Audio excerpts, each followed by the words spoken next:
Welcome to Mindless Entertainment. My name is Jesse Milestone, and I'm here because I am contractually obligated to discuss the firing of Gina Carano. That is a joke. I don't work for anybody. I talk about whatever the hell I want to talk about, when I want to talk about it, and today, that is exactly what I'm going to discuss, the tweet and subsequent outrage that finally succeeded in the hashtag Fire Gina Carano campaign. Hooray! But before we dive into that topic, I just want to offer a friendly piece of advice for those out there discussing it. Now, you know, it's the world. It's a free country. It's a free world in most cases. So by all means, go out, discuss, think, feel anything you want about this. But if you're not Jewish, may I suggest refraining from telling other people how to feel about it, especially before verifying whether or not those people you are talking to are in fact Jewish. Because see, I am. Actually, I wore my Star of David, in case any of you are hearing impaired out there. Like all Jews, I came standard with a mouth. That comes standard issue with us, and we're known for occasionally liking to use them, so we will tell you how we feel about this in regards to whether or not it is anti-Semitic, etc. Please stop telling us how we are supposed to feel about it without first, consulting us. Go call up your token Jewish friend, ask them before you go run your mouth telling everybody else why they should or should not be outraged by this. Thank you, goodbye. Anyway, moving on. I'll dive in. If you're like, what? Why do you have to? Trust me, I will get into that later. We'll discuss it, and by discuss, I mean I will probably yell and scream and wave my arms frantically at that point, but, the points will still be made. So what is this heinous, horrible tweet that warranted the firing of Gina Carano and her agency dropping her, her PR team dropping her, all of this, essentially her being canceled. Let's just call it what it is. Gina was canceled. What prompted this? This heinous, horrible, disgusting, anti-Semitic tweet in which she pointed out, accurately I might add, we'll get into that in just a second too, that prior to, the Third Reich making its bid for world domination and actually throwing people into camps, a lot of the ideological shift that happened in Germany was accomplished from citizen on citizen crime, if you will, persecution, by citizens being encouraged in their communities to turn each other in, and essentially police each other for thinking the wrong things or supporting the wrong people.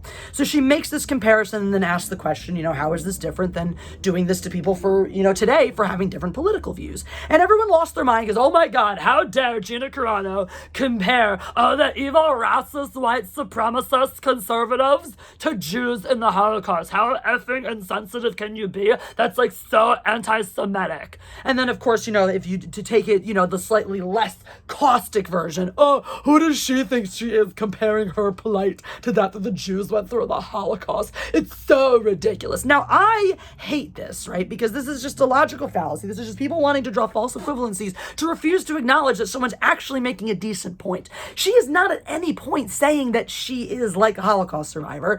She is not at any point likening, from what I can see from her language, conservatives or any one political party or ideology into any one single group. This is the thing I really, really don't appreciate that happens today in society, because if you comb through her tweets, now I haven't combed through them, but I've been a pretty avid casual observer of all these things unfolding, and to my knowledge and in my experience, Gina Carano has yet to publicly announce her political leanings, her affiliations, to discuss who she voted for, thinks you should vote for, or have shown any interest whatsoever in telling other people what to think or believe.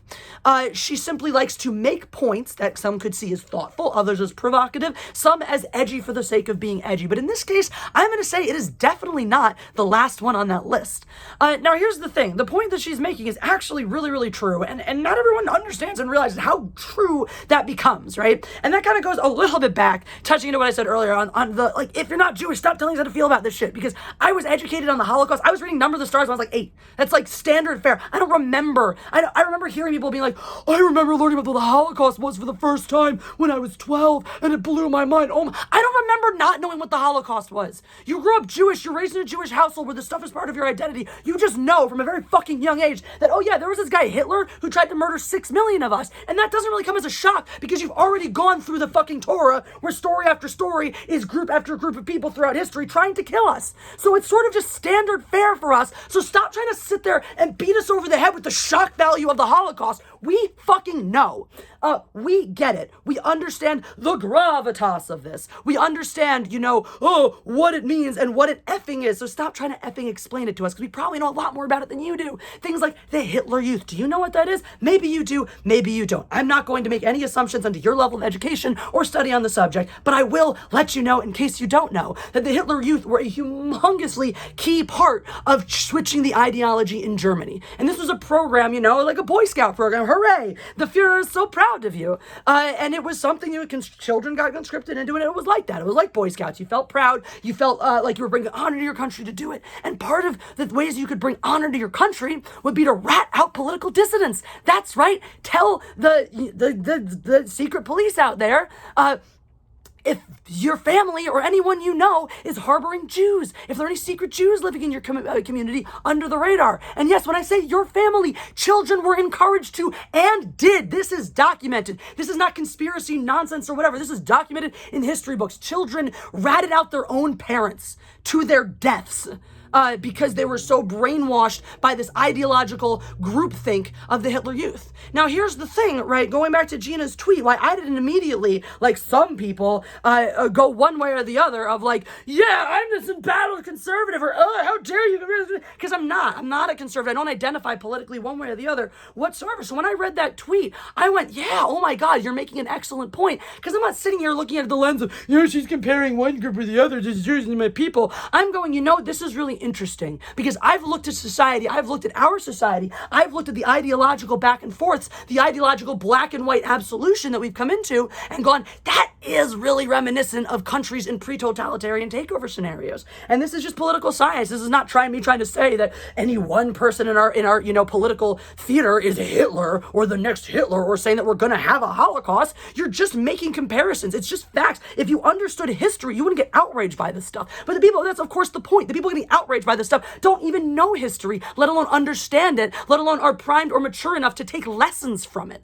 And that's where we just completely go off the rails. So like I said, I read this and I don't immediately get outraged because I see it for what it is, right? The left and the right are equally culpable in trying to push this absolute groupthink. So when I see somebody call that out, somebody who, by the way, has had a history of just calling out ideological groupthink in general, my assumption isn't to immediately lump her into a category. I'm gonna let her make that decision. I'm gonna also go honor and respect the fact that she has chosen not to put her political leanings out there publicly and assume, because that's the logical conclusion to draw, that this tweet, like all her other tweets, are in the same vein of not choosing a side, not fighting for one ideology over the other, but once again, consistently calling attention to the fact that ideological groupthink, or one think even is really what this is not okay. That it is not acceptable or okay or allowable to punish people simply for disagreeing or thinking differently. And the point she makes is very, very apt, that the situations that lead to uglier climates in your country start with your neighbors. Start with your neighbors telling you, ratting you out for wrong think. Your neighbors telling you what you are and aren't supposed to believe. People suddenly cold shouldering you and shutting you out because you think the wrong things or believe the wrong things. People loving to do things like attaching Trump supporter to Gina Carano, even though she herself has never publicly made statements that would directly lead you to believe that. And that's something we really need to get over. Stop ascribing labels, groups, political ideologies, candidates to people who simply because they think something slightly different than what you do.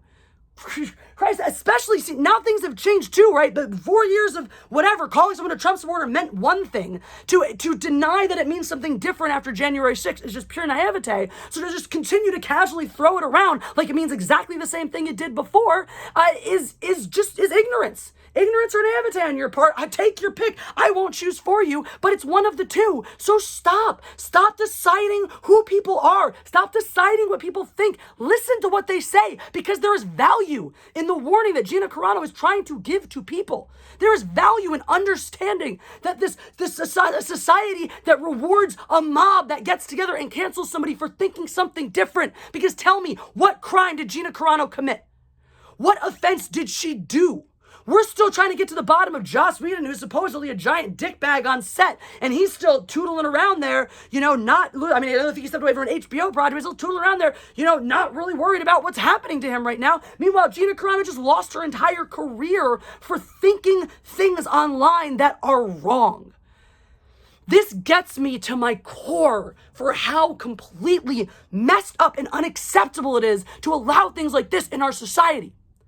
But beyond that, it goes to a deeper level of hypocrisy that happens in these conversations that I alluded to at the beginning. And here's, again, if you haven't had enough volume, enough hand waving, I am so fucking sick of people using Judaism when it is fucking convenient for their narrative.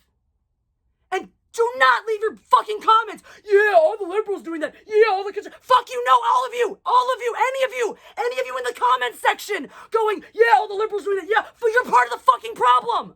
Because you're doing the same shit. Oh yeah, Jesse said something about Judaism, so now I'm going to use Judaism as my justification for feeling. No, you don't get to do that just because you heard me yell about being Jewish in a fucking video.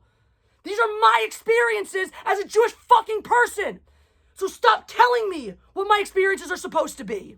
And stop using my experiences to further your fucking narrative.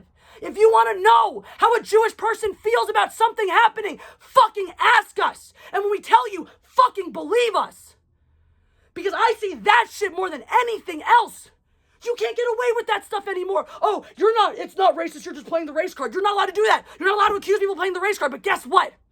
When a Jewish person does it, it does not fucking matter if it's the left or the right. The second, pulling the anti-Semitism card is convenient for your narrative, boom, it is all there in your face. Oh, the Jews, they're always the victim. Let's care about the Jews, poor Jews, this. But the fucking second, it doesn't fit your fucking narrative. That's not anti-Semitism. Prove to me why it's anti-Semitism. And you sit there and fucking explain it to them, and all you get is them explaining to you a bunch of anti-Semitic bullshit about why you're wrong and they're right.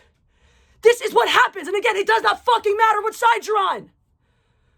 So, and this is Judaism, identity, whatever. If you are not part of the group that is supposed to be outraged, shut the fuck up and stop trying to tell other people how they're supposed to feel about shit. Feel your own way about it. Talk to people if you want to. Listen to how they feel. Share how you feel. That's fucking great. But feel your own fucking way. And stop telling people who understand the experience better than you ever will how they're supposed to fucking feel about it.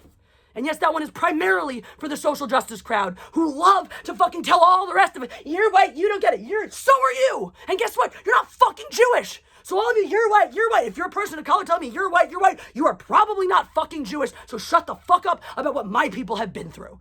End of fucking story. That is all I have to say about this shit. So take it or leave it. The end. God Empress out.